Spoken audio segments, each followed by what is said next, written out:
നമസ്കാരം. മലയാളി വാർത്തയിലേക്ക് സ്വാഗതം. കേന്ദ്രമന്ത്രി സുരേഷ് ഗോപി തൃശ്ശൂരിൽ നിന്നുള്ള ലോക്സഭാംഗമാണ്. തൃശ്ശൂരിൻ്റെ MP-യാണ്, തൃശ്ശൂരിൻ്റെ ജനപ്രതിനിധിയാണ്. ആ ജനപ്രതിനിധി എന്ന നിലയിൽ ഏറ്റവും ശ്രദ്ധേയമായ ഒരു പ്രഖ്യാപനം ഇന്ന് അദ്ദേഹം നടത്തിയിരിക്കുന്നു. ഒരുപക്ഷെ അദ്ദേഹം ജനപ്രതിനിധി എന്ന നിലയിലല്ല, ഒരുപക്ഷെ അതിനും അപ്പുറത്തേക്കുള്ള ഒരു വലിയ പ്രഖ്യാപനമായാണ് നടത്തിയിരിക്കുന്നത്. അദ്ദേഹത്തിൻ്റെ കുടുംബ ട്രസ്റ്റിൽ നിന്ന് മുണ്ടത്തിക്കോട് സ്ഫോടനത്തിൽ മരിച്ചുപോയ കുടുംബങ്ങൾക്ക് ഓരോ കുടുംബത്തിനും ഓരോ ലക്ഷം രൂപ വീതമാണ് അദ്ദേഹം പ്രഖ്യാപിച്ചിരിക്കുന്നത്. അദ്ദേഹത്തിൻ്റെ മരിച്ചുപോയ മൂത്ത മകളുടെ ഓർമ്മയ്ക്കായി രൂപീകരിച്ച ട്രസ്റ്റാണ്. ആ ട്രസ്റ്റിൽ നിന്നാണ് അദ്ദേഹം ഇപ്പോൾ പണം നൽകുന്നത്. പല രാഷ്ട്രീയ നേതാക്കന്മാർക്കും നികുതി വെട്ടിക്കാനും അതുപോലെ തന്നെ സ്വന്തം സ്വത്തുവകകൾ മറച്ചു വയ്ക്കാനുമൊക്കെയാണ് അവർ സ്വന്തം ട്രസ്റ്റുകൾ കൊണ്ടു നടക്കുന്നത്. എന്നാൽ താൻ MP-ആയും കേന്ദ്രമന്ത്രിയായും ഒക്കെ പ്രവർത്തിക്കുന്നതിൻ്റെ ശമ്പളവും സിനിമയിൽ പ്രവർത്തിക്കുന്നതിൻ്റെ ശമ്പളവും എല്ലാം ചേർത്ത് വയ്ക്കുന്ന ഒരു ഫണ്ടാണ് തൻ്റെ മകളുടെ പേരിലുള്ള ട്രസ്റ്റിലുള്ളത്. അതിൽ നിന്നാണ് ഇത്തരത്തിലുള്ള ചാരിറ്റി പ്രവർത്തനങ്ങൾ അദ്ദേഹം നടത്തുന്നത്. അദ്ദേഹത്തിൻ്റെ സ്വന്തം ലോക്സഭാ മണ്ഡലമാണ്. രാജ്യത്തെ തന്നെ നടുക്കിയ ഒരു ദുരന്തമാണ് കഴിഞ്ഞ ദിവസം മുണ്ടത്തിക്കോട് നടന്നത്. തൃശ്ശൂർ പൂരത്തിനായി തയ്യാറെടുക്കുന്നതിനിടയിലാണ് ആ പടക്ക നിർമ്മാണ ശാലയിലൊരു വലിയ ദുരന്തമുണ്ടാകുന്നത്. 14 പേർ ഇതിനോടകം തന്നെ മരിച്ചു കഴിഞ്ഞിരിക്കുന്നു. നിരവധി പേർ അതീവ ഗുരുതരമായ പരിക്കുകളോടുകൂടി മരണത്തോട് മല്ലിട്ട് കിടക്കുകയാണ്.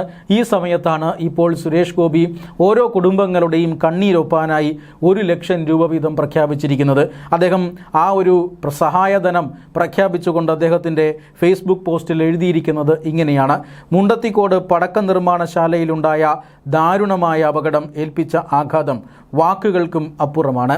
പൂരങ്ങളെയും പൂരക്കലകളെയും ജനജീവശ്വാസം പോലെ നെഞ്ചിലേറ്റുന്ന തൃശ്ശൂരിൻ്റെ മണ്ണിൽ ആ കലയ്ക്കായി ജീവിതം സമർപ്പിച്ചവർക്ക് അത്തരമൊരു ദുരന്തം സംഭവിച്ചത് അങ്ങേയറ്റം വേദനയുണ്ടാക്കുന്നു.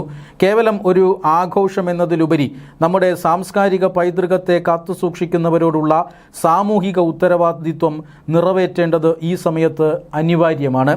തൃശ്ശൂരിനെ സ്നേഹിക്കുന്ന സുമനസ്സുകളുടെ സംരക്ഷണവും സഹായഹസ്തവും എന്നും ഇത്തരം പ്രതിസന്ധികളിൽ ആ കുടുംബങ്ങൾക്ക് കൂട്ടുണ്ടാകുമെന്ന് ഞങ്ങൾ ഉറച്ചു വിശ്വസിക്കുന്നു. ആ വലിയ കരുതലിനൊപ്പം ചേർന്നുകൊണ്ട് വിധി തട്ടിയെടുത്ത ആ പ്രിയപ്പെട്ടവരുടെ കുടുംബങ്ങൾക്ക് അല്ലെങ്കിൽ ആ കുടുംബങ്ങളെ താങ്ങാവാൻ ഞങ്ങളുടെ മകൾ ലക്ഷ്മി സുരേഷ് ഗോപിയുടെ ഓർമ്മയ്ക്കായി സ്ഥാപിതമായ ട്രസ്റ്റ് ഈ അപകടത്തിൽ മരണപ്പെട്ട ഓരോ വ്യക്തിയുടെയും കുടുംബത്തിന് 1 ലക്ഷം രൂപ വീതം ഒരു കൈത്താങ്ങായി കൈമാറുന്നതാണ്. നഷ്ടപ്പെട്ട പ്രിയപ്പെട്ടവർക്ക് പകരമാവില്ല ഈ സഹായമെങ്കിലും തകർന്നുപോയ ഈ ജീവിതങ്ങൾക്ക് ചെറിയൊരാശ്വാസമാകാൻ ഈ കുടുംബങ്ങൾക്കായുള്ള ഈ എളിയ കരുതൽ ഉപകരിക്കട്ടെ എന്ന് സ്നേഹപൂർവ്വം പ്രാർത്ഥിക്കുന്നു. ഇങ്ങനെയാണ് അദ്ദേഹത്തിൻ്റെ ഫേസ്ബുക്ക് പോസ്റ്റിലൂടെ അദ്ദേഹം സഹായധനം പ്രഖ്യാപിച്ചിരിക്കുന്നത്. എന്തായാലും കഴിഞ്ഞ ദിവസമാണ് നാടിനെ നടുക്കിയ, ഈ രാജ്യത്തെ തന്നെ നടുക്കിയ മുണ്ടത്തിക്കോട് സ്ഫോടനമുണ്ടായത്. തൃശ്ശൂർ പൂരത്തിനായിട്ടുള്ള പടക്കങ്ങൾ അല്ലെങ്കിൽ അദ്ദേഹം ആ വെടിമരുന്ന് അല്ലെങ്കിൽ വെടിക്കെട്ടിനായിട്ടുള്ള കാര്യങ്ങളെല്ലാം ഒരുക്കുകയായിരുന്നു. അവിടെ വെടിക്കെട്ടിനായിട്ടുള്ള സാധന സാമഗ്രികളുടെ നിർമ്മാണം നടക്കുകയായിരുന്നു.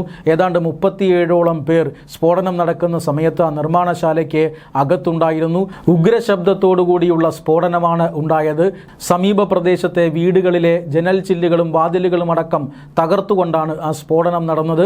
500 മീറ്റർ ദൂരെ വരെ ഈ പടക്ക നിർമ്മാണശാലയിലുണ്ടായിരുന്നവരുടെ ശരീരഭാഗങ്ങൾ തെറിച്ചു വീണു. 4 പേരെക്കുറിച്ച് ഇപ്പോഴും വിവരങ്ങളൊന്നുമില്ല എന്ന് പറഞ്ഞാൽ അവരുടെ ശരീരങ്ങൾ തിരിച്ചറിയാൻ കഴിയാത്ത വിധം ചിന്നിച്ചിതറിയതാണ്. 28ഓളം ശരീരഭാഗങ്ങൾ DNA ടെസ്റ്റ് ഫലം വരാനായി കാത്തുകിടക്കുന്നുണ്ട്. ഈ 4 പേർ ഇതിനകത്തുണ്ടാകും എന്നാണ് അറിയപ്പെടുന്നത്.